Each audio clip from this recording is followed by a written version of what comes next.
Solo Stono.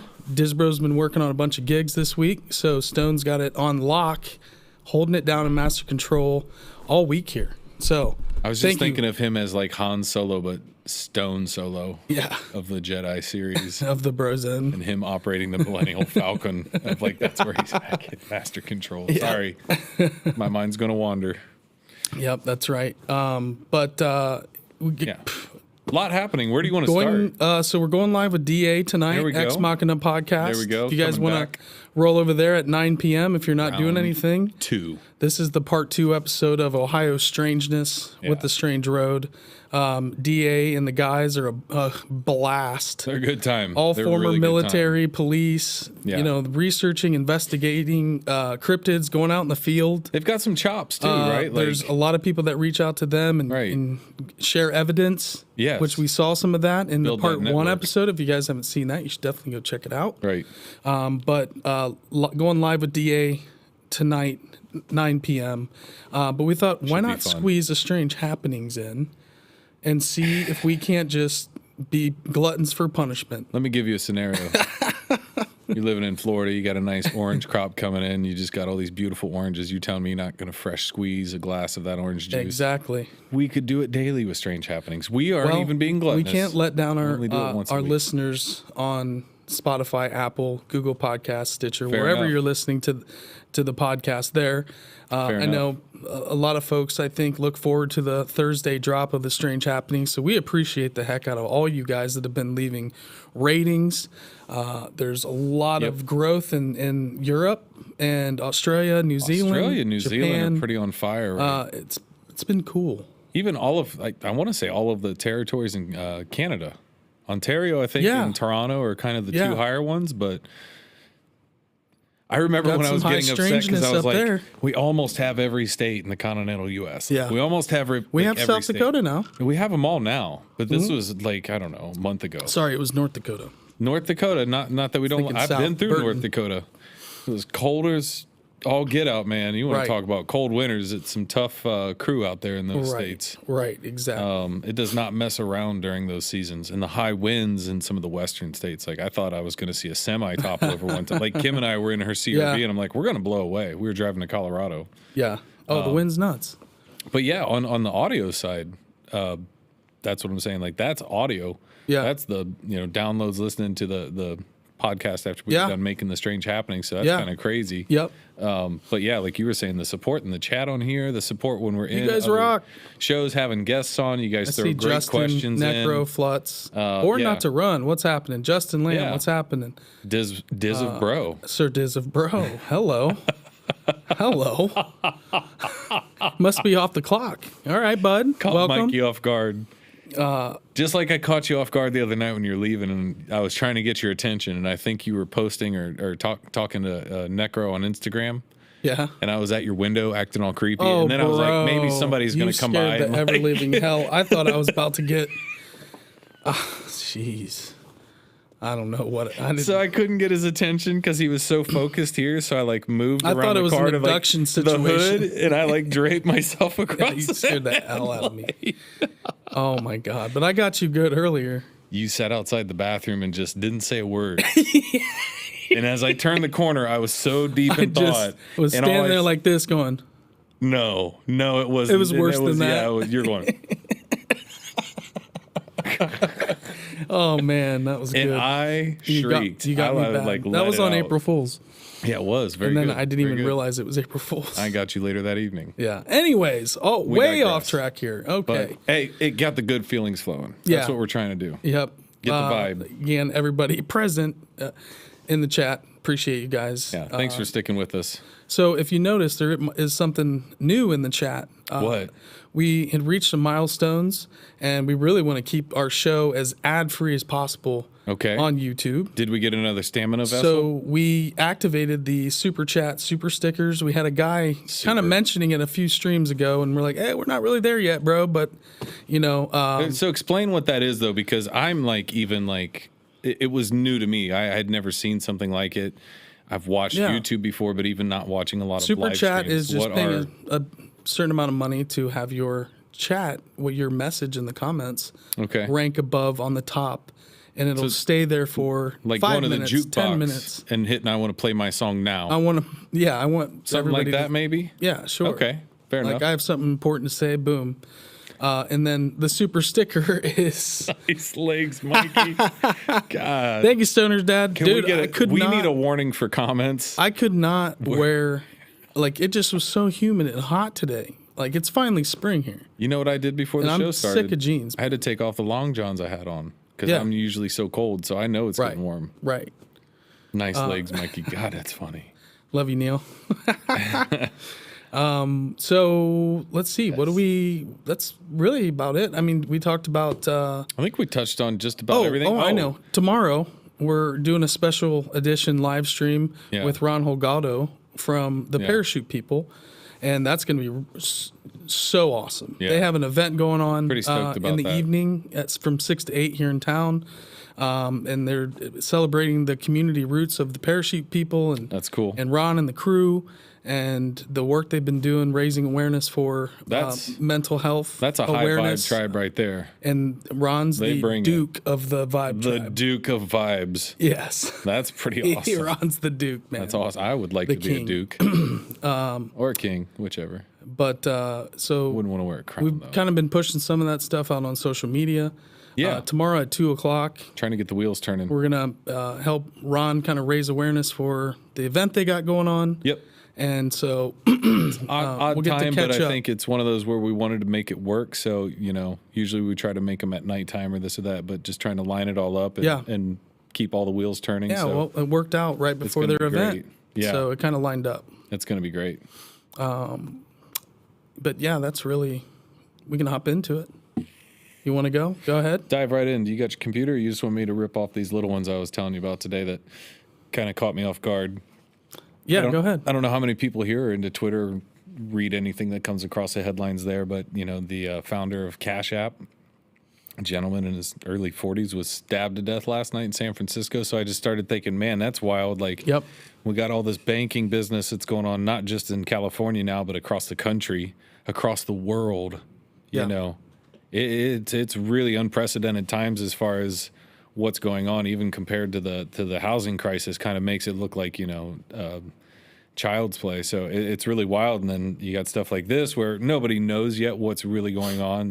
Just kind of tells you what happened as far as he was unfortunately attacked and passed away. But who knows? It's wild. I would assume that story is going to develop a little bit here in the next couple days, if not real soon. I'll see what's on Twitter. I'm sure there'll be a lot going on. But other than that, that was that one. That's just a little mention to put on people's radars. And then the other one is, there's always the hope that people that should be brought to justice will be brought to justice. Who knows what this is worth, but there's a couple billionaires that are being subpoenaed to testify in the Epstein lawsuit and the J.P. Morgan case. And I don't know if anybody's familiar with his name is Jamie Dimon. It sounds like diamond, but it's Dimon, Dimon. Yeah. And just like the culture, they have these articles coming out now and these quotes of like at JP Morgan, they knew. They just joked about it. They joked like, oh yeah, he's a pedophile. Like, I don't understand. I do not understand what we tell, again, like how we tell kids how to live and how to recognize danger and this and that, He was arrested in 2007. And everyone knew that he was arrested. Tell me what he's arrested for. It was basically the charge was prostitution. Right. And it was just prostitution. Kids, but they didn't. Who can't be prostitutes. They didn't charge them for adults. that. That was the crazy thing. It's wild. It was the sweetheart deal that got covered up and was basically buried. Yeah. And his relationships with all of his influential scientific community and political community and just influential community in general kind of took him back. He's almost like Voldemort. Like, they wouldn't talk about him. MIT would take donations, but just not list him as the donor. Right. There's a lot of really weird stuff. So I just thought, the old saying, where there's smoke, there's fire. Yeah. We knew there was a lot of smoke there, a lot of fire, if nothing else. Nothing really came of it. People are frustrated about it. His, cohort is in prison now or jail now. I don't know if she got a life sentence. They're waiting on the list. That's the whole thing. Like, hey, we know all this happened. What's going on with it? So that's where it's at for now. At least, the wheels are still turning on that. But this first one I was going to have you jump into if you wanted to do this. Or no, you wanted me to do this one because you want to do the stone, correct? Yeah, either way. Okay. This one just kind of like jumped out because it's always about if there's, radio signals coming from space, emitting out, what's going on. We're always kind of listening to the skies. You have SETI, you have all these satellite dishes that are pointed upward, trying to pick up the needle in the infinite haystack, right? Right. So a coherent radio signal has been detected from an alien planet, prompting hope and search for life. And this comes from the Independent out of the UK. A new finding suggests planet could have magnetic fields and therefore is more likely to be habitable. It's a good one. On Earth, our magnetic field helps protect us from like the high energy particles and plasma that are blasted from the sun, right? So as such, any alien life is likely to depend on being protected by a similar field, right? Makes sense. Like, we like to think that the model we have here should be reflected elsewhere, and maybe that's just our own understanding. Maybe there can be life forms that live in other situations, but we're going to start with what we know works, right? And look for that first. So until now, though, researchers have struggled to confirm whether distant rocky planets have magnetic fields of their own, and therefore found it difficult to say how likely a planet might be able to support life. Yeah. So now the new candidate, YZ SETI B, a rocky planet that orbits a star about 12 light years away, has sent a repeating radio signal that comes from the star and seems to be affected by the planet. The radio waves, the researchers detected from the planet appear to be generated when the star interacts with its planet's magnetic field. Because the two of them are so close together, the new candidate is an ideal pair to test theories about whether those magnetic fields could be detectable at such a distance. So that's signs of a planet that's alive. If we didn't have an electromagnetic field, Earth would be what Mars is. It would be a red planet. It would be completely void of anything. When Mars lost its electromagnetic field, its atmosphere disappears because all that solar wind and particles are killing blasting. It's a force field. We're just getting radiation too. Yeah, you're getting. I mean, right? You're getting all the plants are going to die. Right. Rain stops flowing. Well, and you can't keep the moisture in the atmosphere to keep repeating that cycle too. Right. So you can't hold moisture in the atmosphere; it just wicks it all away. Well, like a wool sock. Yeah. Well, okay. Here you go. I've got a little. This is one of my favorite things I've ever had, and it's called like an ecosphere, and it's this little globe with basically like sea monkeys in it. I remember that. Yeah. I still have one living. Those are cool. I bought it in 2013. It's a little globe that looks like a paperweight. So anytime somebody picks it up, I have to be like, "Don't shake that." I have one shrimp living. And the only reason I think that I don't have 4, I know for certain the only reason I don't have 4 is because I left it in the sun one day. It got too hot and it cooked 3 of them. So there's been one loner rocking it for like 8 years by himself. And I check in on him and that water doesn't go anywhere. But it does actually evaporate right inside of it in the glass because it's not all the way full. It's got like a layer. So it does evaporate, but it hits the top. And then just condensates. Keeps repeating back. These were developed by NASA. This was how they started looking at how do we recycle things in space and how does that look for an environment? What animal could even live in such? So that's what it does. That thing generates enough moss for the brine shrimp to eat. It's making the CO2. There's oxygen in there. There's everything happening within this little. It's a little world. It's like the neck chain on the cat in Men in Black. But one of the ways they said they could detect this, the magnetic field, would be to see the similar effect as the aurora borealis or the northern lights, which happens on Earth when high energy particles from the sun interact with our planet's atmosphere, right? We get these greens and crazy colors that just dance across the sky. I want to see that in person. So here's a quote. "We're actually seeing the aurora on the star. That's what this radio emission is," said Sebastian Pineda, an astrophysicist at the University of Colorado and one of the researchers who saw the signal. Quote, "There should also be an aurora on the planet if it has its own atmosphere. The search for potentially habitable or life-bearing worlds in other solar systems depends in part on being able to determine if rocky Earth-like exoplanets actually have magnetic fields, said Joe Pesci, former director for the National Radio Astronomy Observatory. I believe him immediately. Right. This research shows not only that this particular rocky exoplanet likely has a magnetic field, but provides a promising method to find more. The findings are described in a new paper, Coherent Radio Bursts from Known M Dwarf Planet Host, YZ SETI, published in Nature Astronomy. That's that. So, yeah, as the old saying goes, yes, a signal's a signal. A radio signal is a signal. Right. But this signal is like way different, right? Like, and it seems like they're getting more advanced in how they're trying to spot these places, right? It used to be like, okay, we know there's a star there or something to heat it and give it enough, to warm the planet, cool it. Yeah. And is it far enough away from the source? But now they're starting to look for it like, what do we also need? Well, you need to have that magnetic field. Yeah. Now they're starting to, they're refining their ability to look. That's 12 light years away. That's pretty close. Mm-hmm. Yeah, right. I mean, in the grand scheme of things, I know we still can't SETI's get there. Been looking for radio signals for a long time. I'm surprised they haven't come across this signal, and this is pretty interesting. I don't know. Stuff. It's a lot of sky to look at up there. It sure is. That's a good point. Uh-huh. Is that all you have for that one? I like that. Habitable. Yeah, right. Old Tigger.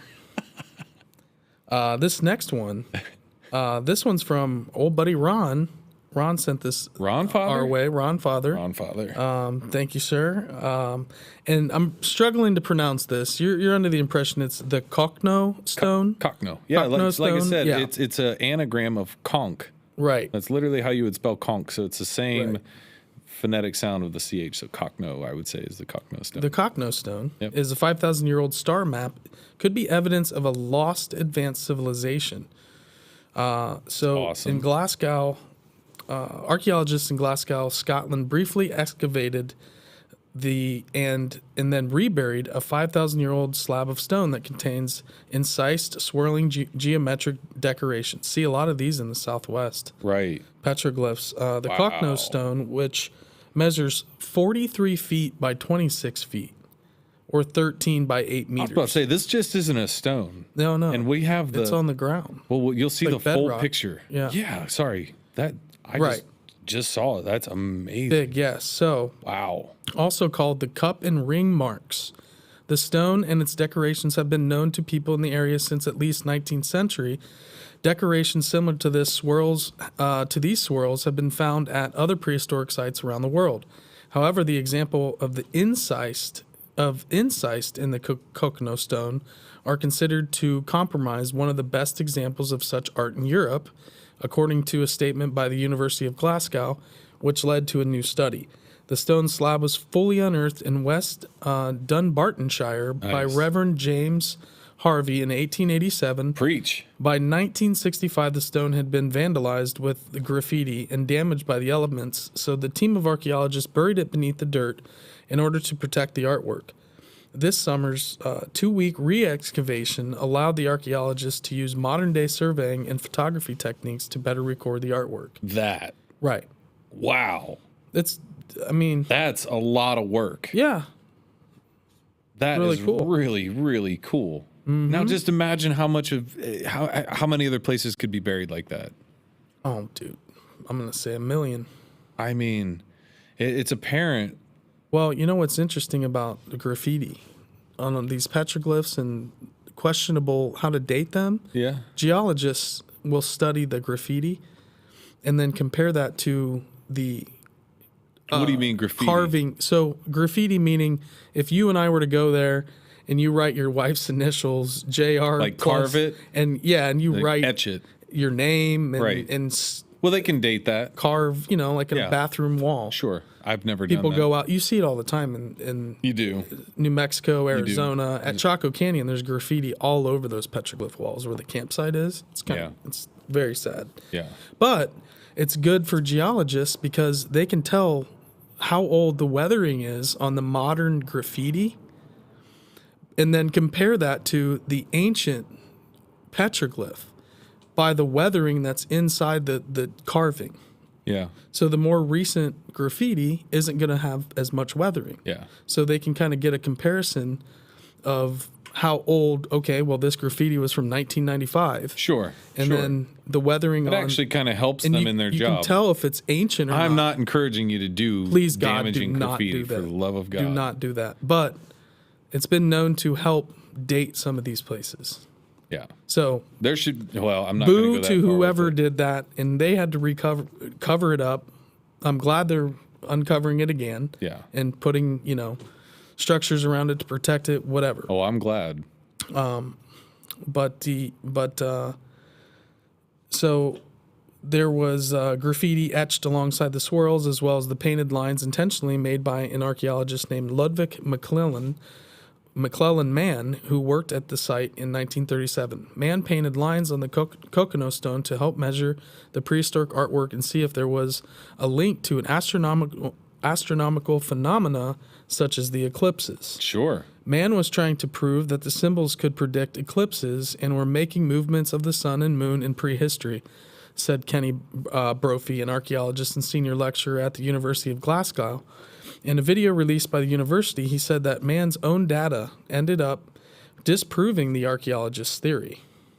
The meaning of the artwork is still unknown, said Brophy, adding that the vast amount of the data gathered this summer may in time allow archaeologists to better understand the artifact. He said that the graffiti is also of interest and will help archaeologists better understand what people who lived in the local area thought of the artwork during the 19th and 20th centuries and how they incorporated it into their lives. While archaeologists had to rebury the swirling prehistoric artwork in order to protect it, Brophy said he hopes that one day it'll be possible to create an area where the rock art can be permanently revealed for both tourists and people in the local area to see. That would be great. Funding will have to be obtained and, protect the park, got to build a parking lot, put some, money Railing into up. it. Yeah, exactly. Put a plaque up explaining it. Right. Tell all the dummies out there, stay off of it. Don't take a selfie on it. Don't carve. Maybe install some trained attack bears in the next hills to an ancient around it. swirl that could be a eclipse calendar. Yeah, kind of like Dr. Evil's sharks, but bears with laser beams attached to their heads. Speaking of sharks, we got a shark episode tonight. Oh, what a great, little. Is that next? No, it's not next. But Oh, it's in here. how great would it have been. Well. Okay. Well, that's all I had for that one. If you want to do the next one. The page wouldn't load for me, so I think you're gonna take this one out, right? Yeah, I will. This one, did you say this came from Psychedelic Bodega? Daniel Boone National Forest. Oh, we've been through Daniel Boone. We've been through Daniel Boone National Forest. You want to do that little? Go ahead. Bub took us on quite a detour. Go ahead. Coming back from Illinois, visiting our buddy, and what happened? Well, I fell asleep, and then before that, Cracker Barrel. Too much Cracker Barrel. Too much Cracker Barrel knocked me out. Mikey got a little tired. And then I'm a great navigator because Bub will not pay attention to anything. If he's driving, he's on autopilot. He's worried about tunes. And the average. And the average. Where to go and what to do is not on his priority. What's my time average, speed average, if I gas fall consumption asleep, average? Which is what happened. Then I wake up an hour later going, why are we in a forest? No, you said, why are we passing Daniel Boone National Forest? I said, Bub, why are we in Daniel Boone National Forest? And you're like, I don't know. I'm like, but we're not supposed to be in Kentucky. I was making great time. We should be in Indiana. Going to... And I looked for 71 North, or 271 North, whatever it was. I missed it. I totally missed it. But it was definitely a place where we thought at any moment a Bigfoot was just going to pop out because it got weird. We had to drive up through to get back to the freeway. The road is not like right there. To get back, you've got to go through Sasquatch's corner. You've got to go past. If there would have been a UFO that just cemetery went, up on a little hill, right? There was almost like mist and smoke and fog, and I swear, I was like, no. I see one thing, and I remember yelling out, "There's a ghost! Go!" It's like down in the little holler, this little weird old cemetery, and I just went, "There's a ghost! Go!" Oh, dude. And it took us every bit of another 2.5 hours to get home. Extra. That was one of the best trips. We thought we were being risky setting fireworks off. Yeah. And one of our friend's neighbors, literally the door opens up and like an M80 just comes out the front door. Yeah. And just launches. We're like, okay, apparently people are cool with fireworks around here at any time of the night. So funny. We're like, just exploded out of the house, blowing off. We're like, we're probably going to be in trouble, and people are just like chucking an M80 out the front. Southern Illinois is interesting. God, it's funny. All right, we can move on. So this post apparently doesn't load for Kyle or Mike on their computer. I don't know why mine does, but anyways, it comes from the Jerusalem Post, and this says archaeologists defined lost underwater civilization with magnetic fields. So it goes on to say, archaeologists at the University of Bradley are using data from the Earth's magnetic field to discover ancient European settlements buried beneath the North Sea. According to a report from the university, these scientists are specifically investigating Doggerland, a stretch of land that once connected mainland Europe with the eastern coast of Great Britain. National Geographic's website explains that approximately 12,000 years ago, what is now ocean was a series of sloping hills, marshland, wooded valleys, and swamps. The university already has a team dedicated to studying Doggerland. Their project is entitled Europe's Lost Frontiers. Both the Lost Frontiers data and National Geographic agree that humans once settled Doggerland based on evaluations of tools and other artifacts embedded in the seafloor. There is some difficulty in gathering data. Nat Geo's website points out that a lot of the seismic data used by researchers comes from oil companies drilling in the North Sea. Now, it is not oil companies, but wind farms that archaeologists are competing with. According to the university report, and PhD student Ben Ermston is on the case. He will be looking for anomalies in magnetic fields which could indicate the presence of ancient remains. This will allow him and his colleagues to unearth new data without taking a dive into the North Sea. Magnetometry, the research method Ermston will be using, has thus far been primarily used for terrestrial archaeologists, and this will be one of the few attempts to use it to examine an underwater landscape. Magnetic data like seismic data is collected by those looking to extract energy sources from the seafloor in order to map out the landscape for construction. Offshore wind farming companies, according to the university report, have also begun vying for Doggerland real estate. That's interesting. The United Kingdom, along with dozens of other nations, took the United Nations pledge to reach net zero carbon emissions by the year 2050.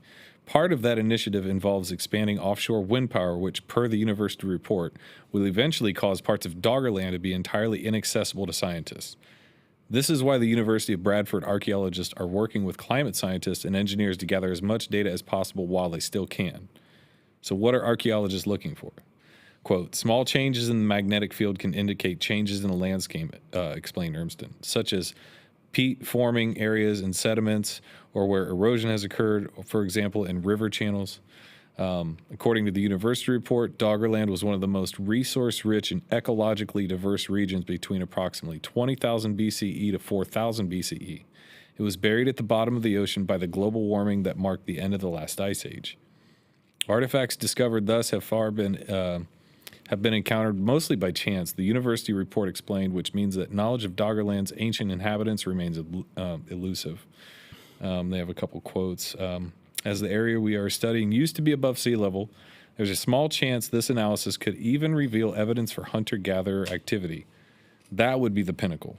We might also discover the presence of middens, he continued, which are rubbish dumps that consist of animal bone, mollusk shells, and other biological material that can tell us a lot about how the people lived.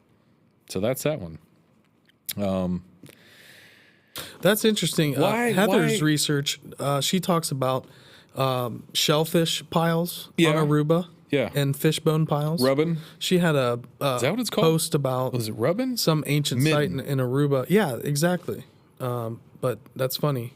Boom, middens. There you go. Middens, like mittens, but middens. Yeah. You'll get your middens. Sound like a gangster. Middens. Why can't you just build your wind farm somewhere else? You know, that's the problem. Not that much land. Do you know that's the problem, though? No, that's not on land. It's in the water. Well, yes, sorry. They built all that stuff in the water. Right. I guess I answered my own question. What the problem is go try to build anywhere. If you do a geological survey and then an archaeological survey and start finding, you're going to find. It's work stops. We're running out of places because we think that, all this open land, and then you start digging, you're like. The water is the next underwater sunken civil. That's the next frontier of archaeology. That's so untapped, bro. All the underwater archaeology, they're just going after shipwrecks and Spanish gold. Well, who was it? They're not looking for cities. Who was it that and told megalithic us about structures? The oil company the same way in the fossils that they find because they dig down far. Yeah. So when the oil companies want to know if they've hit oil, they go to whatever that. I can't think Tom told us this, and I don't remember if it was in the show or not.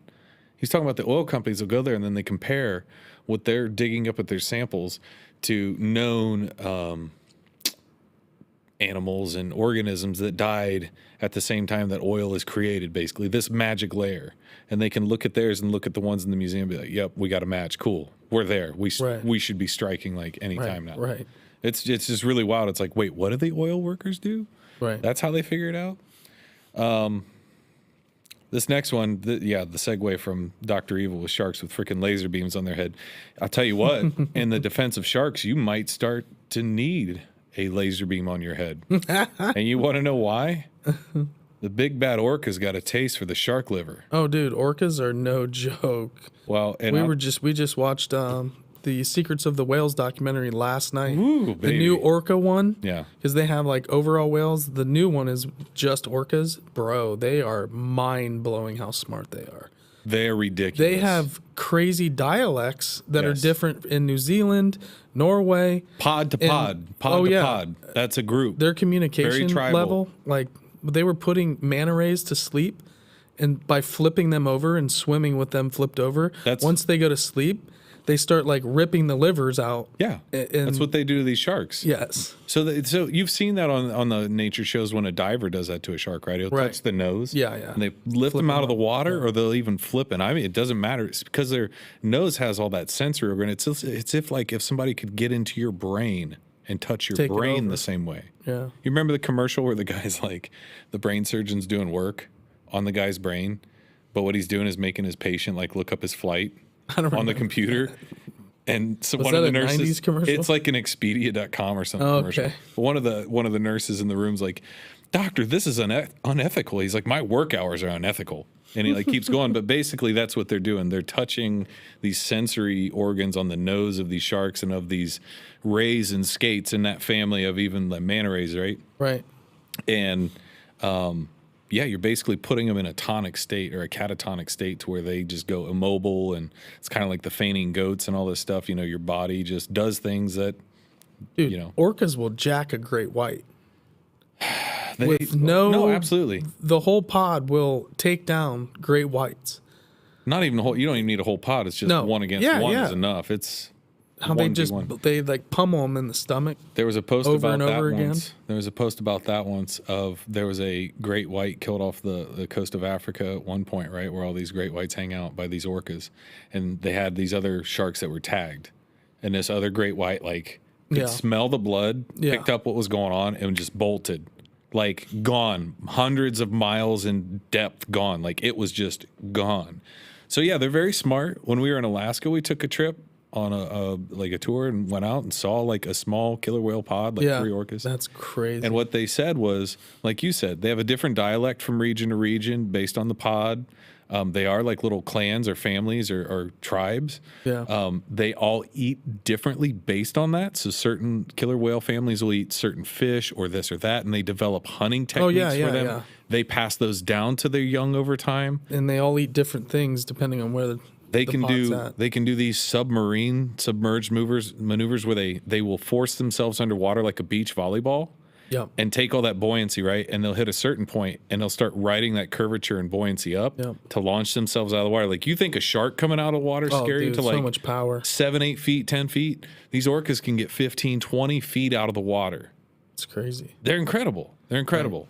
So orca apparently translates to demon from hell. There you go. That's Phineas orca. That's the rough the rough definition. I mean, because they're just badass and they're super duper smart, and they have teamwork and family and social groups. There's nothing that could really take them on one-on-one. No, they're the king of the sea. Let's theorize here. Other than the giant squid and octopus. And stuff. Stuff. Well, yeah. If there's megalodons. No, we know there's giant squid and stuff down there with like 20, 30 foot long I think there's tentacles. megalodons. Sure. Still, but what I'm saying is there was an aquarium where all these sharks and these big like predatory fish were dying overnight. Yeah. And this aquarium's like, what the hell is going on? Like, yeah, who's eating these things, you know?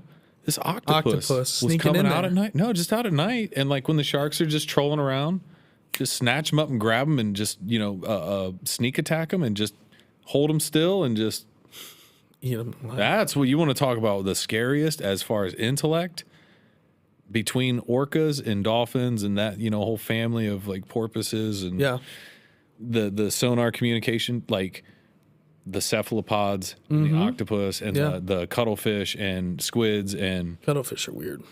Oh my God. All the lights. I saw an octopus. Bioluminescent stuff they do. I saw an octopus in Belize. Chromatophores. Off of the little dock on the place we stayed at, this little 5-acre island off the coast. And this octopus changing colors as I was shining my headlamp light through the water at night to see it. It's just pulsing like greens and blues. And it's like, is that a disco? What is happening? How are you doing that? They're such incredible creatures. But apparently these two orcas slaughtered 19 sharks in a single day in South Africa, eating their livers and leaving them to rot. So, and good stuff. And they also note they embarked on yet another killing spree. So it's not the first time. Yep. And this happened near Pearly Beach, a village located along the southernmost tip of South Africa. The baffling carnage caught the attention of Alison Koch, a marine biologist that might be Coke, I don't know, a marine biologist with South African National Parks who tweeted about the infamous duo of male orcas, Orcanus orca, known as Port and Starboard, and the feeding frenzy that ensued on February 23rd. They're like Dale and Brennan out there at Shark Week, and they're just like getting after it. However, this isn't the first time that the orca duo has wreaked havoc in this area. In 2017, the pair slaughtered at least 8 great whites, and in all but one case, they dined solely on the shark's livers, leaving the rest of their bodies to rot. So what is it about shark livers that seemingly whet the appetite of these bloodthirsty orcas? Minerals. Well, in her tweet, she said they likely initially learned by experience when first predating a new species, meaning that once the orcas were aware of the liver location on a shark, they will remember it forever and become more efficient hunters. Mm-hmm. That's scary. It's like a bear getting a taste for blood, of human blood, or something like. I don't know if that's a true thing. Maybe it's from John Candy and the Great Outdoors. Oh God, is that a great movie? The Great Outdoors. Throws that liquor in the fire. It might be a bear. Dan Aykroyd. God, it's so good. So it also helps that shark livers are highly nutritious and have large quantities of fats and vitamins. Yeah. She told Live Science in an email, orcas may have learned that consuming shark livers provides high energy and nutrients. Shark livers are large and buoyant, and they float to the surface of the water when a shark is killed. This makes them easy for orcas to spot and access compared to other organs that may sink to the bottom or be harder to locate. Similar to tag team wrestling, orcas often hunt in groups or pairs so they can corner sharks. This is important because this gives them an advantage over their prey. One orca may distract the shark while another goes around for the kill. So kind of like the whole raptors in Jurassic Park, right? Like you think attack's coming from this way and they smack you from the side. You ever seen the spiral bubbles they do? Oh, yeah. They blow bubbles in a perfect Fibonacci sequence. So do dolphins. It's wild. Dolphins will blow rings through rings. The bubbles at the top, the circles they create, it's like, and then it goes smaller, bigger, bigger, bigger. And these spiral, it's like amazing. Dolphins it's perfect do that sacred stuff too. geometry. Beluga whales do it. A lot of the porpoise families, and definitely with that so big brain and that sinus cavity up front to emit those sonar sounds. Like we know that it's all whales about communication. We know whales can communicate hundreds, if not thousands, of miles across the ocean. Oh yeah, like they can send out these low tones that just rumble through the water, and then hits that big brain of the next one, and that sinus cavity, and it just we don't know about it. Oh, you want to know something really crazy? Free divers that go out with I think it's blue whales or sperm whales, whichever ones that sit upright in the water when they sleep like that, like a buoy. Mm-hmm. If they go free diving with them, which, no apparatus, no snorkel or anything like this, you're just in the water with them.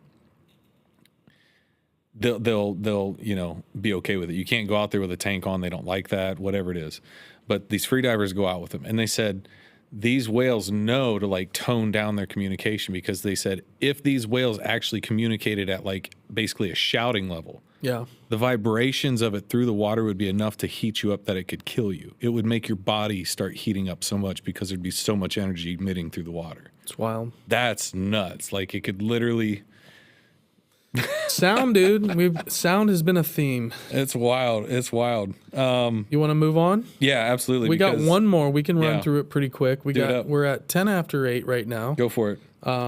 And again, but big takeaway: sharks might need laser beams for their heads. Exactly. You got to take out them orcas. They don't have a chance. Jaws gave them a bad rap. Everybody was scared of them, and then orcas just hit out and went, you know what? Free Willy and Jaws, bit different type of story between the two. But in the wild, I mean, orcas are pretty friendly to human beings. Thought People of the swim with them. juxtaposition of Free Willy and Jaws. Right. Wow. Just blew your mind with such a moronic thought. It's not moronic. It's real. And I mean, who's the one that's actually terrifying? Free Willy. The great with the orca. The orca for 100%. You know? Wow. All right. This article's from The Debrief.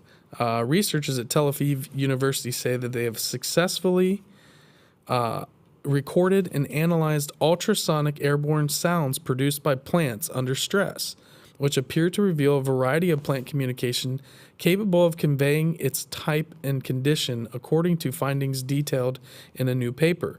These researchers report that clicking noises produced by plants are emitted at a volume similar to human speech. I just remembered I didn't read the headline. A plant communication. First, scientists detect sounds likened to ultrasonic distress signals from plants. There you go. There we go. Perfect. Sorry, got a little ahead of myself. Go ahead. Certain animals may be able to perceive these sounds as well, which the researchers say can be identified with specific varieties of stress the plants may undergo. As far back as 1811, botanist James Tupper presented the idea that plants possessed at least some degree of sensation in an essay on the probability of sensation in vegetables. This just sounds weird. Similar ideas would surface again in the works of Gustav Fechner, and almost a century after Tupper's work, in an experiment of the Jagadish Bose, would attempt to measure electrical responses produced by plants. Around the same time, Thomas G. Gentry, Intelligence in Plants and Animals, argued that some animals, as well as a few plants, appeared to display intelligence and thus have souls. Whoa. By the mid-1960s, some of the earliest claims involving rudimentary forms of communication employed by plants surfaced with the work of Cleve Baxter, a CIA interrogation specialist who claimed that he was able to detect stress produced by plants in the form of, I see your look, changes in the electrical resistance when they were damaged. Incredibly, Baxter even claimed to observe these subtle changes when plants were merely threatened with harm, a phenomenon he labeled primary perception. Wow. Baxter's idea, like those before him, were largely discounted by the scientific community as fringe concepts, likened to claims of extrasensory perception and other purported paranormal phenomena. However, scientists do recognize a range of sensory capabilities exhibited by plants, which include the ability to sense light, contact with other organisms, vibration, and influence of gravity, and even odors. Well, remember when Adam was talking about, like, they're bringing in the environment. They know when a storm's coming in. Breathing in, not just breathing, but energy. Absorbing the energy, environment, the energy. I mean, that makes total sense. Well, being in Thailand and walking around in the jungles, was that? Yeah, in Thailand. They have the little plants that when you walk by, it looks like a fern. If you touch it, it'll close up all of its leaves. Very reactionary to touch and sensitivity. But I mean, we know with, fungus and mycelium networks, that communication and that living organism, but it just makes me think if they do actually come out and find that plants have feelings and communicate not just like us, but at whatever level. In their own way. Yeah, it's through chemistry. That's why they're so good at making medicine. It's all about sending signals. They create chemicals. Right. those chemicals get passed around throughout the plant. That's why they're That's how they thing communicate eat, with right? other things in animals. Yeah. Is through this chemistry. And but what I'm saying is, like we as animals we don't do the same thing. We give nutrients maybe, but I don't think we give chemicals to other things that eat us, do we? I mean, like us eating plants and getting medicine minerals from them. And there vitamins. Aren't animals that we eat or things like that we get medicine from an animal, like eating the animal, like from a cheeseburger, from a fish, or you're not getting, you're not. Well, maybe, or I don't know. Yeah. Fish oil itself is, very good for certain things. Did you miss the comment? Stoner's dad said he worked with Shamu, the killer whale in college. That's incredible. That's what actually got me wanting to go in marine biology when I did. Going to SeaWorld. I was going to go work at SeaWorld. And SeaWorlds are kind of under a lot of pressure right now. Never ended up doing it. Good thing. Pretty glad I didn't, but I went to SeaWorld when I was a kid. It was amazing. My parents brought me when I was a kid. Now that I'm older, it's like they're in really, really small pools of water, but I've always said and no offense, that documentary, I would not be a good caged up animal. Yeah. I would not be a very well behaved circus elephant or bear or lion or whale. I would be a tough one. Yeah, like Blackfish was the documentary that kind of was like, oh, yeah. Well. Did you see Necro's post about? It's up there a ways. He had something about an edit he had of some. We'll have to see it in the playback. You'll like it. I can't think of it. Anyhow, go ahead. Yeah, I mean, that's really about it for that one. I think we're good, right? For the plants and communications? Yeah. Okay. I think that was the last article. You got anything else you want to add before? Because I know we're running a tight schedule tonight. We got a lot going on. Yep. And you guys are going to see us, if you head over and check us out on it. Hang out with DA, talk some cryptids. Yeah. Robbie and the Cryptid Huntress had went to the Georgia Bigfoot Conference and then went out on a hunt together. Right. And I guess there's some things that happened on their Sasquatch hunt. Very cool. And some stuff went down. So I don't know a lot about that. I think Robbie's going to be getting into that. Heck yeah. I did see Tombstone is in here as well. I did too. What's happening Tombstone? We'll see you later for sure. Goose Girl, Necro, Flutz, Born Not to Run, Justin Lamb, Stoner's dad, Disbro, anybody hanging out with us tonight. Appreciate thank you you so much.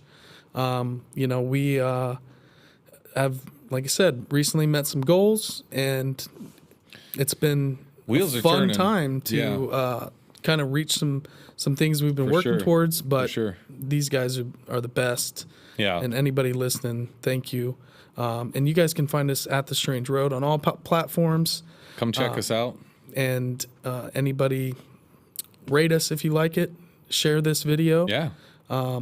Like and subscribe. Keep throwing links our way. Keep that chat going. Like we said, in the last couple episodes, we are working on trying to get that merch going. We want to be able to like Mike's rocking the Cryptids of the Corn T-shirt, which is great. They've got some great merch. Yeah, they've got some great stuff, and we want to be able to do the same.